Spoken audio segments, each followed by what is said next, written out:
Hello and welcome to the Redmen TV and another edition of the Extra Time Show. 10 shows we've done. Thanks for sticking around. This is number 11 and this week we start with Jurgen Klopp being a madman on the Dodgems.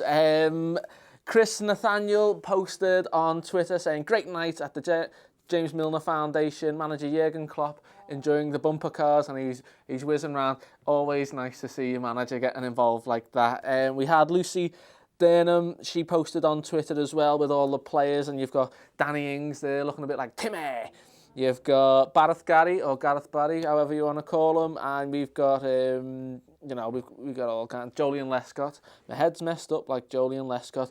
Great charity that James Milner puts money towards. He puts it towards the NSPCC, Budweiser UK, and Help the Heroes. All lovely causes. It's nice to see the players out having a little celebration, not in the kind of way that Wayne Rooney does, but they're having fun nonetheless. It was a good weekend for the Reds. We won 2-0 over Sunderland in what Jurgen Klopp called the most defensive team ever. Do you expect anything else from Moisey's Boise's going to Anfield? Can't hack it. We had Lucas Leiva posting on Instagram, doing my job for me, really, rounding the whole thing up very nicely, saying, mixed emotions today as a top young player, Benwood made his debut. Our little magician, Philip Coutinho, coming off injured. And well done to Divock Origi with your goal. You worked so hard for this chance. And it was a mixed kind of game. But, the thing about Coutinho there is he's saying, hopefully it won't be that bad. 6 weeks is what we're looking at. And, as Divock has put in his own Twitter account, he was like, "We are Liverpool, mad love. We did this all together. Thoughts are with Coutinho. I hope to see you back soon, bro." Listen, he's not dead, right? He's not dead, so we don't need like the eulogies. Like to you guys, he was the magician, but to me, I know him as Phil. If we can take the negative emotion and transfer that into some positive energy and look at it this way, who's going to solve this problem? Do we put Wijnaldum up there, Ovie Ejaria or Shea Ojo? Who do you want to replace Phil Coutinho for the next 4 to 6 weeks? And you know what, we'll see where we come there. But one possible surprise package there was Ben Woodburn. Captain Fantastic Jordan Henderson posted on his Instagram, "Ben Woodburn, congratulations on making your Premier League debut." Pow, pow. Yeah, we've been watching him for a while on this channel. We know he's a talented young lad and he does work hard, so best of luck to him. With Sturridge being injured and Coutinho and Lallana's coming back, there is the players from the under-23s moving up, and we'll see how that pans out for the teams in the under-18s. Also, in other news, we had Xabi Alonso, coolest motherfucker on the planet, posted on Twitter saying, "Thanks for all your happy birthday wishes. You are great." To me, he looks a bit like he's photobombed his own photo there, like that chipmunk that done it to the couple, the little picture here. Yeah, fucking hell, we love Xabi Alonso. 35 years old, still as suave as the day he scored against Dida in Istanbul. But he missed the pen. All right, I'm not having a go at him. Yeah, moving on. We've got Perp Burger doing the rounds all around the globe. My Indonesian fan #1. Next stop, Kuala Lumpur. If your mum didn't fancy Perp Burger when he was playing for Liverpool, maybe she doesn't fancy men at all. What a handsome bloke. And in the longest goodbye ever, Steven Gerrard finally retired. The thoughts of 3 Liverpool legends coming up here. Louis Suarez getting heckled in the next room by Paul and Chris here. 3 Liverpool legends give their thoughts on Steven Gerrard. We have Suarez saying, "We went through so much together and fought for big things for our club. This will be imprinted forever in my memories." And they did have a great relationship, him and Suarez. Gerrard with any decent striker, that's what Gerrard always needed. But Phil Thompson, another club legend, he posted on Twitter, "Steven Gerrard, thank you. You'll never walk alone." I think that typifies everything that every fan thinks. Just thank you so much for all the memories that you have given us. What a legend, what a guy. And finally, one of the biggest club legends going is Mighty Red. Mighty Red saying, "One of the best days ever, delivering gifts to Alder Hay with the legend himself. Do you have any memories?" I don't know what Mighty Red is. I know it's supposed to be a Leiva bird, but it looks like a big fish or a baby dragon or something like that. It's like a shade away from being Barney the dinosaur. What do you make of the Leiva bird, Big Red? We'll get on to some football news now, the under-23s. Last week we had a comment from the Franklins, all of them, apparently saying quantity and quality of the content on this show is dropping. Shame, really. It's starting to feel a little tired and unloved. Mate, last week I was pitchside at Prenton Park and I got a worldwide exclusive of Mamadou Sakho. I don't know what much more I can do, but for this week's match report of the under-23s, we've got some footage here of me in the centre circle at Anfield on Klopp's back while Steven Gerrard and Kenny Dalglish ping balls to each other. Here it is here. We've not got that. No. Some good footage. It was good footage. I'll crack on anyway. Yeah, the Reds, we drew 0-0. Really hard to concentrate with Paul having an orgasm in the next room. But yeah, we drew 0-0. In a game we really should have won. We've got a little graphic here of the stats. Battered them. What can you say? You've got to start putting these teams away. But with the under-23s, the Gomez started. That is good news. We want to see Gomez start, and it will be interesting to see against Leeds. Will it be Lucas and Klavan again, which I suspect it will be.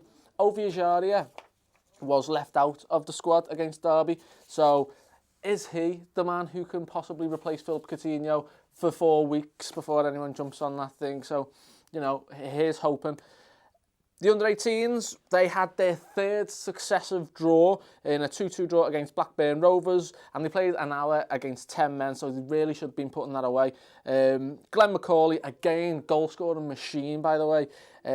He scored one and then took one from the spot after last week's fiasco where Brewster and Jan Danda missed. So Glenn McCauley, if he can take up this responsibility of being the penalty taker, he could be bloody top scorer in that league.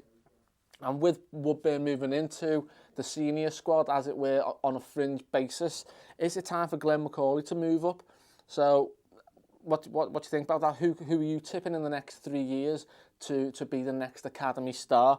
And with Gerrard's retirement, it got me thinking about the manager of the under-18s, Neil Critchley. Can we just ship him out and say, Steven Gerrard, you haven't got a job anymore, mate. He's got a family, he's got a life, he needs to pay his mortgage and things like that. And Neil Critchley, he's a very well-qualified coach. He's been here for 3 years. He comes from Crewe Alexandra, and he's one of 16 coaches in the country to have gained the highest possible qualification in the game, and was hand-picked by the FA to take UEFA's first Elite Badge Challenge course, which he qualified after 18 months. So he's a good coach. You know, we cannot just ship someone out because Steven Gerrard is Steven Gerrard, great man. So what do you think about that? With the loanees, I don't know if it is a better week or not. When I said Bogdan will be back, I didn't mean he'd be back at Melwood. His loan with Wigan has come to an end, and he's back at Melwood. What keeper does that ACL in? I don't know. Fucking Bogdan, that's who. So he's back at the club. Jack Dunn, his loan move at Morecambe has come to an end. The 22-year-old is back at Liverpool. He'll probably go into the under-23 side. You've got a little picture of him here, with, looking like a real baby, a little Snapchat filter. What a guy, 22 years old. His best moment probably come in a 5-4 victory over Rotherham, where he scored a hat-trick. And you know what? I really wanted to see this lad do well. He's a Scouser, gets goals. Where do you see Jack Dunn's future at Liverpool, if at all? Let me know in the comments. Moving on, Ryan Fulton was back for Chesterfield in goal in a 3-2 win. Sam Hart has made his return from injury for Port Vale, and the left-back. He played right wing, so didn't have the best of games, as you can imagine, and was taken off after just around the hour mark. Not going to do wonders for his confidence, but tell you what, he's getting a run out after a long injury, so you can't really turn your nose up at that. Meanwhile, for the unused subs, this is becoming a bit of a common theme now. Flanagan was an unused sub. There's a picture of him paying a bit of homage to Steven Gerrard, saying, "Thanks for everything, Skip. The best there is, the best there was, and the best there ever will be." Little Bret Hart quote, if you know your stuff there. Good luck with the next chapter, legend. And one day someone will be posting that about John Flanagan, with John Flanagan holding the European. No, we'll move on. We'll move on. Lazar Markovic as well. He was an unused sub, and he posted on Twitter saying, "You'll never walk alone," with pictures of him and Steven Gerrard. Well, at that time, Steven Gerrard played with Markovic, who was like a right wing back for Brendan Rodgers. Taiwo Awoniyi and Alan Rodriguez, they both on the bench. So we can't force these players to play. As much as I want to see all of Liverpool's players playing wherever they are, under 23s, under 18s, and on loan. I think we need to adopt the kind of Chelsea system and get young stars out there on loan. So if they're not good enough for us, we can still sell them and make a nice profit. The likes of Markovic, it's just a waste of money, isn't it? This week, as opposed to last week, we've got the transfer target of the week, and that is the guy you've all been clamouring for, Virgil van Dijk.